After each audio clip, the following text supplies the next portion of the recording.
Camera or both smartphone. That means হয় আপনার একটা ক্যামেরা এবং একটা স্মার্টফোন লাগবে, অথবা আপনার দুইটা স্মার্টফোন লাগবে। এই দুইটা সেটআপ আপনার মাস্ট লাগবে। সো সেক্ষেত্রে যদি আপনার একটা ক্যামেরা থাকে, আপনি ক্যামেরাটা দিয়ে আপনার মোবাইলের স্ক্রিন রেকর্ড করবেন। আর যদি আপনার কাছে দুইটা মোবাইল থাকে, তাহলে একটা মোবাইল দিয়ে আরেকটা মোবাইলের স্ক্রিন রেকর্ড করবেন। ঠিক আছে? এই প্রসেসে আপনাকে আগাইতে হবে যদি আপনি মনে করেন যে আমি কোন রকম কপিরাইট ক্লেম, কপিরাইট প্রবলেম বা ইস্যু এগুলো আমি ফেস করতে চাই না, তো গো ফর দ্যাট। আর যদি মনে করেন যে না, একটু কপিরাইট হলেও সমস্যা নাই, বা আমার পক্ষে দুইটা মোবাইল ম্যানেজ করা সম্ভব না, বা আমার পক্ষে এক্সট্রা ক্যামেরা ম্যানেজ করা সম্ভব না, তাহলে আপনি যেটা করবেন, আপনি সিম্পলি, এগুলো সবই বোথ ক্যামেরা দিয়ে করছে, তারা দুইটা ক্যামেরা ইউজ করছে সবাই। এটা maybe single camera, no no no, এটা সিঙ্গেল ক্যামেরা না, এটা বোথ ক্যামেরা দিয়ে করছে। ওকে, আমি দেখি যে সিঙ্গেল ক্যামেরা দিয়ে কোনটা কোনটা করছে। ওকে, এটা বোথ বোথ বোথ।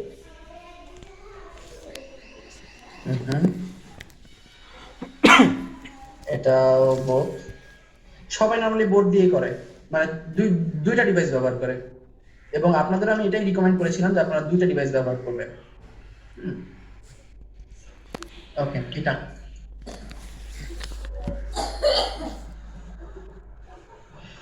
ওকে।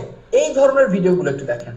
এই ধরনের ভিডিওগুলোতে আপনি দেখবেন সে শুধুমাত্র তার মোবাইলে একটা গেম ইনস্টল করছে, এবং গেমটা ইনস্টল করে সে শুধুমাত্র ওই গেমটা স্টেপ বাই স্টেপ খেলছে, এই ছাড়া কোনো কিচ্ছু নাই। এবং এই মতো অবস্থায় সে স্ক্রিন রেকর্ড করে সেটা ইউটিউবে আপলোড করে দিচ্ছে। It's a very easy.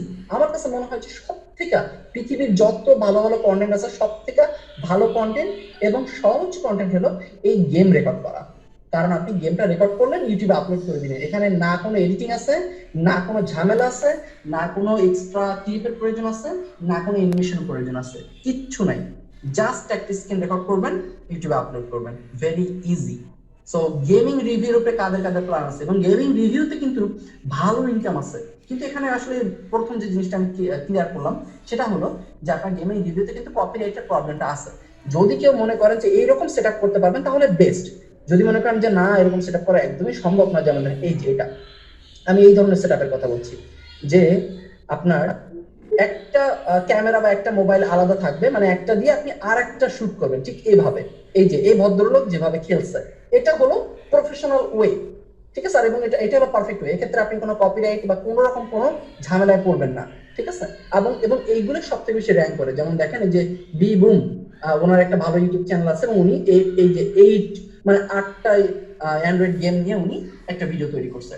So এই ধরনের গেমগুলো আপনিও ট্রাই করতে পারেন।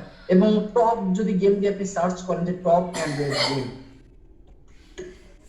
টপ অ্যান্ড্রয়েড গেমস দিয়ে আপনি যদি সার্চ করেন, তাহলে দেখতে পাবেন আপনি এই যে টপ অ্যান্ড্রয়েড গেমগুলোর রিভিউ আছে, এগুলো মারাত্মক মারাত্মক রিভিউ, এবং প্রচুর পরিমাণ হিট এই ভিডিওগুলোতে আসে।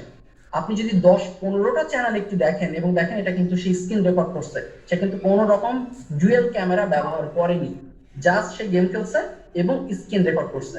এখন আপনারা বলেন যে আপনাদের পক্ষে কি এরকম ভিডিও বানানোটা সম্ভব না? মানে এটা তো মনে হয় সবার পক্ষেই সম্ভব। What do you think? উত্তর দেন একটু দেখি। এটা করতে পারে। ওকে, বাকি সবাই? হ্যাঁ, এটা করতে তো আমার অনেক আগে থেকেই। ভাইয়া আমি পারবো না এটা করতে। ওকে, বাট আপনার তো দরকার না, আপনার জন্য আরো 4টা স্পেশাল নিশ আইডিয়া আছে, ডোন্ট ওয়ারি অ্যাবাউট দ্যাট। আর তাছাড়া মেয়েরা গেম একটু কমই খেলে আমার হিসাবে, পার্সোনাল মতামত। ওকে, গেম খেলি না। ভাইয়া এটা সেটআপটাতে একটু বেশি কস্টলি হয়ে যায় ফার্স্ট অফ কিভাবে? অল। আপনার পকেটে কি স্মার্টফোন আছে? হ্যাঁ, একটা স্মার্টফোন আছে, বাট দুইটা তো নাই। আচ্ছা, একটা কি স্মার্টফোন আছে একটু বলেন, একটু শুনি। এটা হচ্ছে হলো এমআই এর 7 প্রো, নোট 7 প্রো। হ্যাঁ, নোট 7 প্রো। নোট 7 প্রো, এটা আমার ছোট ভাই ব্যবহার করে, এবং এটা যথেষ্ট ভালো একটা ফোন, এবং খুব সম্ভবত এটাতে 48 মেগাপিক্সেল ক্যামেরা আছে। হ্যাঁ হ্যাঁ। সো এই ভিডিওটা দেখার পরে আপনি কোথায় দেখলেন যে এখানে ডুয়াল ক্যামেরা ইউজ করছেন? এটা দেখেন তো আবার। না, আপনি যে বললেন এই কি জানি বলে দুইটা ফোন কপিরাইটের বিষয়, বেস্ট সলিউশন। বাট যদি না